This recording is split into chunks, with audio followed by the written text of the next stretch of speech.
Pemerintah bagi-bagi duit ketika ekonomi sedang sulit, menolong rakyat terhimpit yang cari makan pun sulit. Tapi program bagi-bagi duit itu bikin utang membelit. Sampai Juni pemerintah sudah ngutang 421 triliun. Utang jumbo itu juga dibelanjakan untuk menangani dampak pandemi COVID-19.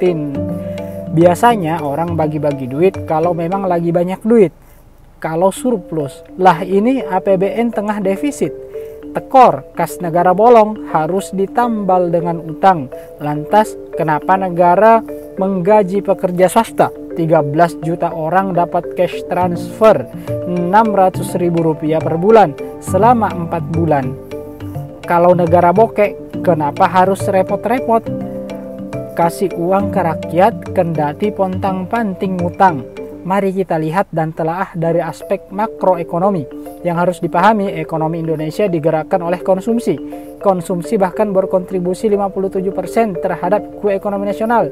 Selebihnya terbagi ke investasi, ekspor-impor, government spending, dan konsumsi lembaga non-pemerintah.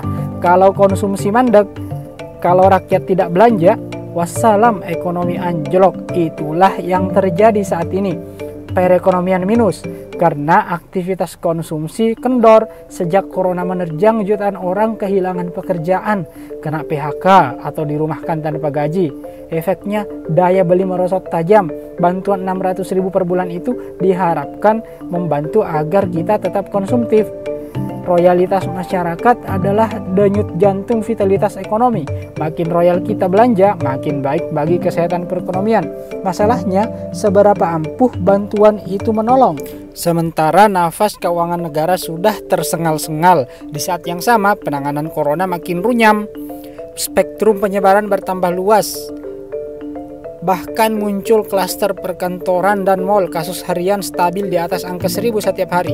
Artinya ada kemungkinan episode dramatis ini berlangsung panjang. Yang patut dicatat juga, bantuan pemerintah bukan cuma Rp600.000 itu, tapi ada juga skema bantuan sosial yang lain. Tujuannya sama, mengatrol daya beli dan konsumsi. Jaring pengaman sosial corona dianggarkan Rp203 triliun. Kita mengapresiasi hal itu sebagai tanggung jawab negara, menjaga dan melayani ratusan juta rakyat yang susah. Masalahnya bansos itu dibiayai dari utang yang menumpuk. Kalau cara penanganan corona tidak berubah, utang pemerintah berpotensi terus membengkak. IMF dan Bank Dunia sudah menggoda siap mengucurkan utang saat diminta. Makanya agar ekonomi berputar, aktivitas masyarakat terpaksa dibuka. Meski dipaksakan dan Indonesia belum siap new normal. Tapi demi misi ekonomi, konsumsi terpaksa dipacu. Berhadap pada investasi atau perdagangan luar negeri, semua pihak tengah sibuk menyelamatkan diri dari badai resesi. Investasi saat krisis, bak perjudian yang berisiko tinggi.